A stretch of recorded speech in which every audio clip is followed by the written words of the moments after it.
He's always right on the fact, right on the exact truth of things, on the reality of things, on the core of things, as things truly are in this dunya, and as things are in the akhirah as well. And that's how people fall short all the time. Also on this, from the Isra and Mi'raj, we take many things. How the people try to humiliate Rasulullah sallallahu alayhi wa sallam. That dunya is not really a place for happiness. It's as if it's not meant to be.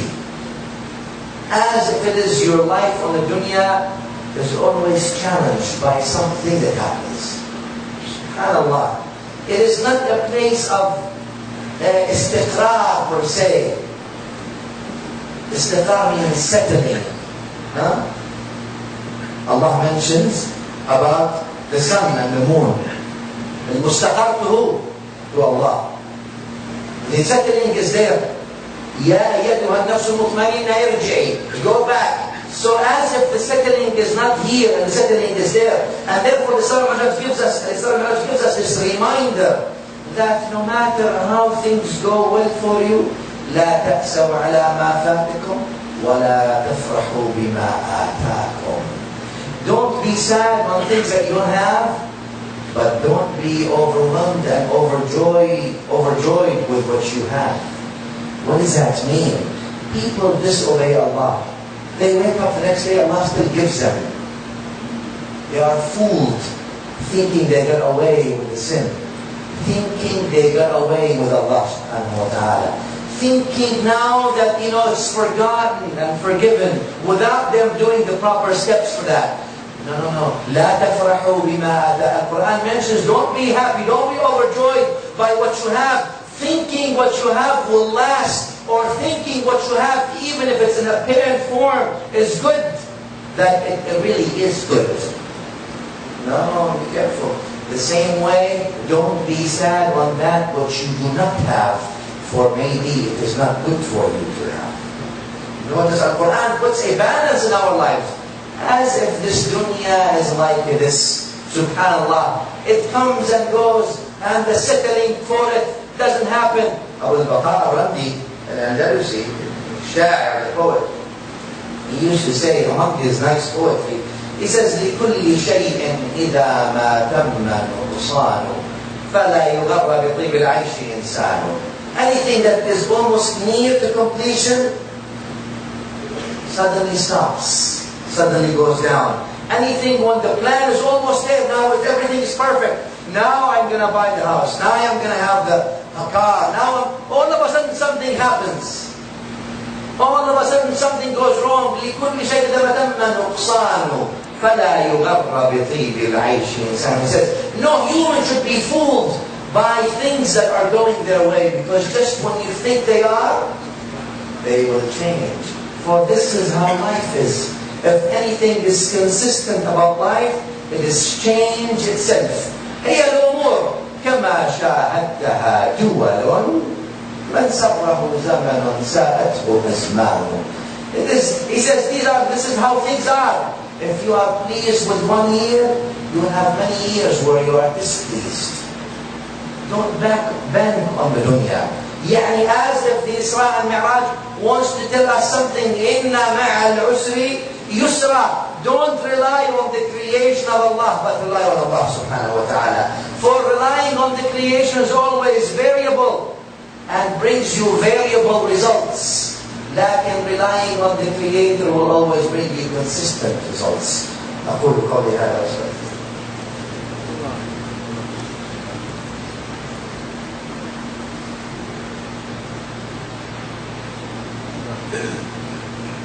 الحمد لله حمدا كثيرا كما أمر، وأشهد أن لا إله إلا الله وحده لا شريك له إرغاما لمن جحد به وكفر.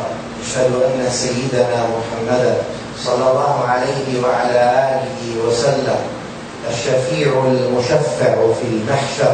صل اللهم وسلم وبارك على هذا النبي وعلى آله أهل الفقه والنظر والعلم والأثر، وعلى من بآثاره مقتفى واتبع. Among the things that occur to me also, the sayings of Imam Amir al-Mu'mineen Ali.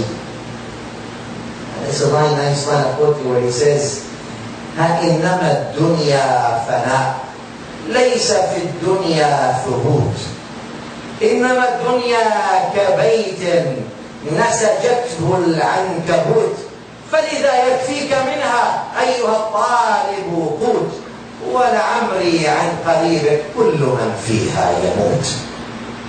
He says, oh, this dunya is all will perish, nothing is constant in it. And then he says, إنما الدنيا كبيت. A dunya is like a house, but a house that was done by a spider is weak and will open up and will be destroyed. And therefore he says, what you should take, أيها الطالب, you who seek the dunya. A talib is a seeker. You who seek the dunya, what should you take from it is your food for that day. يكفيك أيها الطالب منها وأيها الطالب يكفيك منها food, what you eat. And therefore hadith النبي صلى الله عليه وسلم, الحديث رواه الترمذي وحسنه and others, where النبي صلى الله عليه وسلم says, من أصبح آمنا في سربه معافا في جسده عنده قوت يومه فكأنما حيزت له الدنيا. Whoever wakes up and he's safe in his home and he is healthy and he has the food for that day, and Nabi sallallahu alaihi wasallam says, as if the whole dunya is given to him. This is what the whole dunya is, huh? And he says, وَلَعَمْرِي عَنْ قَرِيبٍ كُلُّ مَنْ فِيهَا يَمُوتُ. He says, by Allah, every time, or soon, that everybody on this dunya will die. Everybody. All of us will go, and all of us will disappear, and we will be mixed with the sand. And maybe some people still worry whether the next generation will remember them, whether their family will worry about them, whether somebody will say dua for them. See what you're doing in the dunya right now, and that is a good indicator of what will happen tomorrow after you pass away. And listen, and remember those who passed 100 years ago. Do you remember any about them?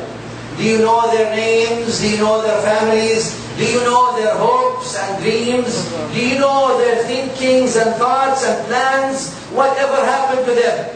What happened to them is they are forgotten, and so shall we. Yes, this is the truth. And therefore, going back to Allah, the last thing I'll finish with this. From the Isra and Mi'raj, we take the Salah, the value of the Salah. And Nabi al-Azam sallallahu alayhi wa sallam was given the Salah, the command of the Salah through direct wahi. And this, to show you the value of Salah. Because people always, they seek to be elevated in the dunya. And also in the akhirah. They want to go through the maqams and the ranks of the awliya and the salihin. And they forget that the most important thing for that, the key, the secret of secrets, like people like to go after, Sirrul Asrar, and the secret of secrets, and the key to the secret of secret is laying right in front of their eyes. Salah, لذلك كان النبي صلى الله عليه وآله used to say, جُعِلَتْ قُرَّةُ عَيْنِي فِي الصَّلَاةِ. The oasis in my dunya is when I enter the prayer. And therefore in the salah there's the maqam. First maqam with dhikr. Allah says, وَأَقِمِ الصَّلَاةَ لِذِكْرِي. As-salah is dhikr. And then you go from the dhikr, you go to the qurb from Allah Subhana Watala. Bismillah ar-Rahman ar-Rahim. كَلَّا لَا تُطِعْهُ وَاسْجُدْ وَاقْتَرِبْ. As-sujood is قريب, you are close to Allah Subhana Watala. And then khushu' you go. قَدْ أَفْلَحَ الْمُؤْمِنُونَ الَّذِينَ هُمْ فِي صَلَاتِهِمْ خَاشِعُونَ. خُلِقَ الْإِنسَانُ أَلُوعًا إِنْ مَسَّهُ الشَّرُّ جَزُوعًا وَإِنْ مَسَّهُ الْخَيْرُ مَنُوعًا إِلَّا الْمُصَلِّينَ. Except those who are people who pray. But what kind of prayer? A prayer that prevents us from doing evil. A prayer that prevents us from doing wrong. A prayer that purifies our tongues. And a prayer, a salah that purifies our ears. A salah that purifies our eyes. A salah